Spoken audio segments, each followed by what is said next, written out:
Hello again, and this is my Halloween countdown watch list. Of course, you guys have probably heard this before. Today, I'm going to talk about something in particular that probably won't be for everybody.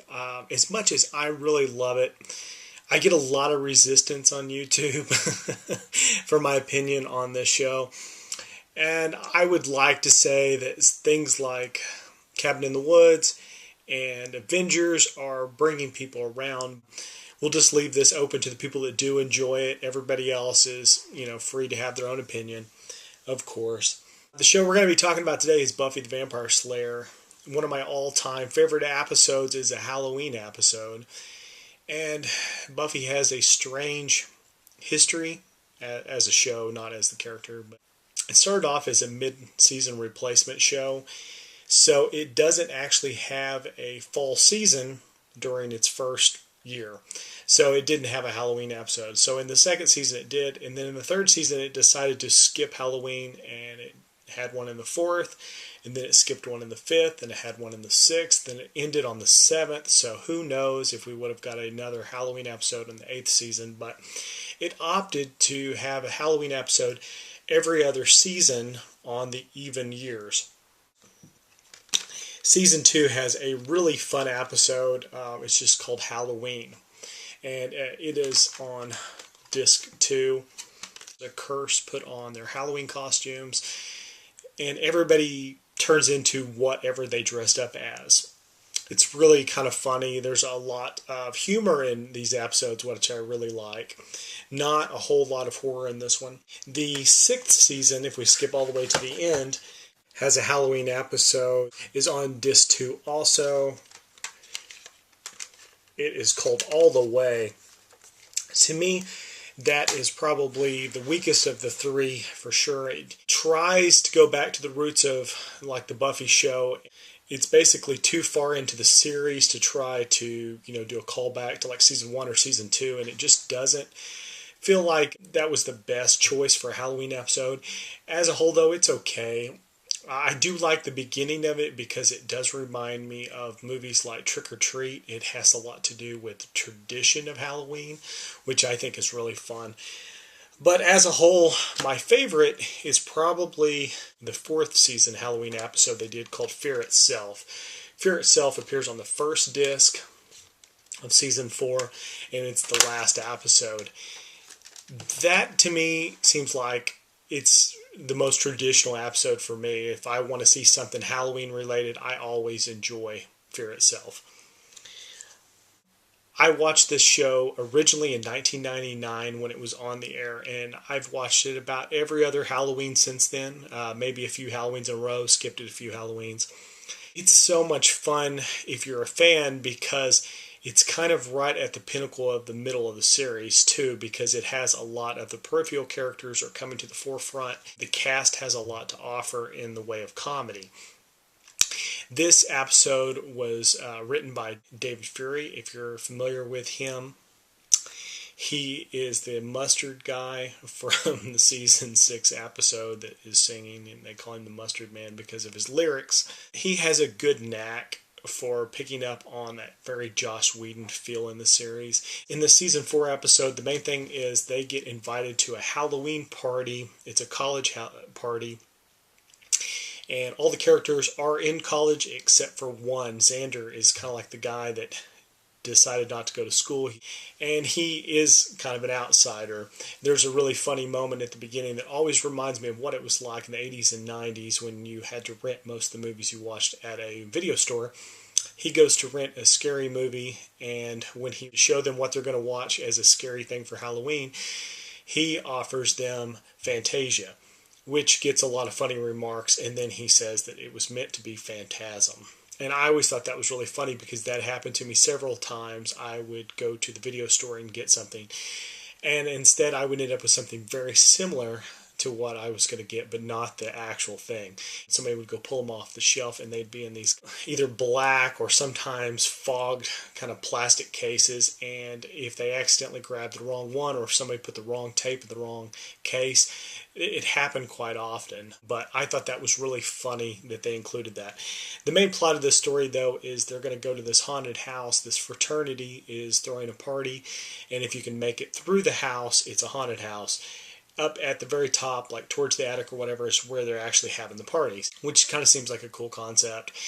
The bad thing is, though, the fraternity and all of its decorating has decided to paint this design that they got from this creepy old book. And what they've done is they've put down this design for a real thing, this demon. And once everything kind of falls in place that starts awakening this demon, everything in the house kind of goes crazy because, of course, this demon feeds on fear. So what it's doing is it's making things in the house come to life. It's making people see things. It's basically playing on the fears of all the people that are in it, and it's drawing on that energy. I think that makes for some really fun visuals. It's got some definite good kind of spooky moments, even though they're not scary by movie standards. It really kind of pushed what you could see on television for sure. There's definitely some gory stuff. There's a lot of like severed heads and eyeballs and crazy things like that that you normally don't get to see on television. But I always enjoyed it. If you're a fan of that show and you haven't seen that episode in a while, definitely check it out. If you're not a fan of Buffy the Vampire Slayer, no big deal. If you want to try a standalone episode, just kind of overlook most of the things that you see in the first 15 minutes. All that exposition that builds up in this has a lot to do with the season story arc and previous episodes. But when you get down to what's going on actually inside the haunted house, that really doesn't have anything to do with it. It's kind of a standalone episode. So you could probably still enjoy that and check it out and see what you think of it. I think it's a lot of fun. Instead of trying to just tackle the first Halloween episode of a specific series like I have on my other ones, I just want to talk about all three of them in general, point out the one that I like the most. Next year when we start talking about Halloween again, if you'd like to hear me talk about the episode from season 2, just let me know. I would be willing to put that in there. I hope it inspires you to look at your TV guide and see what kind of Halloween episodes are coming up on your favorite show. This is a favorite season of mine to catch Halloween episodes. It's getting kind of right next to Halloween, so a lot of these are on, and some of them are on in reruns for shows that have gone to syndication, so definitely look at that too. And I will skip over to the bonus section now.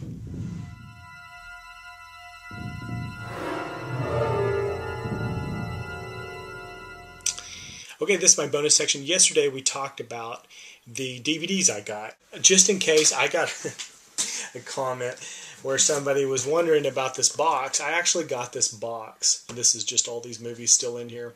I actually got this box from Big Lots. The girl told me, she said that as they empty out a box, they condense them down to the other boxes and they just toss those.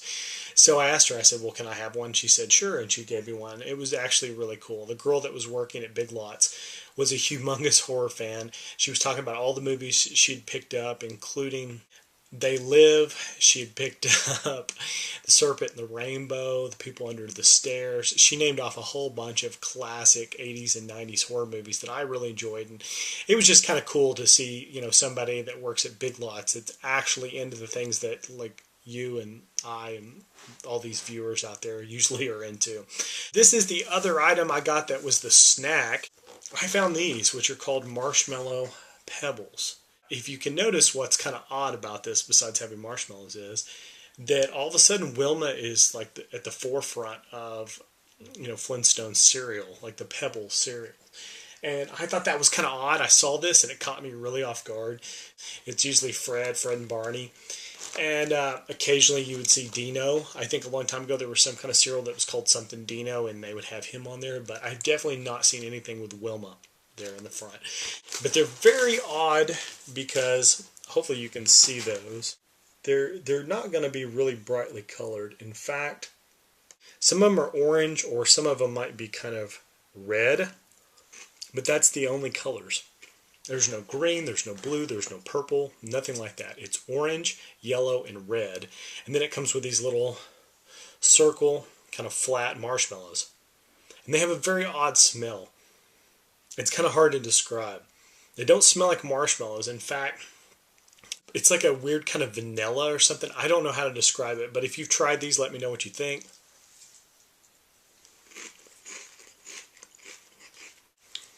I definitely don't mind just eating dry cereal. You know, like especially this time of year when I'm looking for something to snack on. This is a great thing because you can have it, you know, for like breakfast, but then you can just have it as a snack too. What kind of cereal do you guys like? Is there any kind of specific cereal that's out right now that I should be checking out? A lot of times I hear about cereal like this, and before I even figure out, oh, that's good, it's gone. Which, if I found this at Big Lots, there's a good chance this might be gone within a month or two. If you've got any cereal like this that you think I should check out, definitely let me know. And there's actually another box like that I would like to try that's called Boulders. It's called Flintstone Boulders or something like that, or it's chocolate and peanut butter. It's sort of like the Reese's cereal. I'm not really for sure what the name is. I just barely saw it, and I thought it was really odd, but I opted to get this instead just because I thought it was very strange that Wilma was on there. We're getting close to Halloween, so it's getting really random for me because I am trying to decide definitely what I want to watch. I'm not one of those people that likes to set things in stone and then have my expectations just met on just that, because I would rather just kind of see how I feel that day. So in order for me to kind of upload these, I'm going to kind of have my Halloween a couple of days before Halloween so I can get it out there. And then probably on the day of Halloween, I'll just go real casual and just kind of watch whatever's on television or something. But it's getting down to the point now where you guys could start telling me, like, what's your Halloween ritual? If on the day of Halloween, do you go out? Do you go take, you know, your children trick-or-treating? Are you young enough that you still get out and trick-or-treat? Are you having a party? Are you going to a party? Are you handing out candy at your house? Are you going to a haunted house? You name it. Let me know what it is that you're actually doing on Halloween, because I'd like to kind of get an idea before Halloween what I might like to do. So, yeah, I'm going to go ahead and leave it at that, and I will see you guys again tomorrow.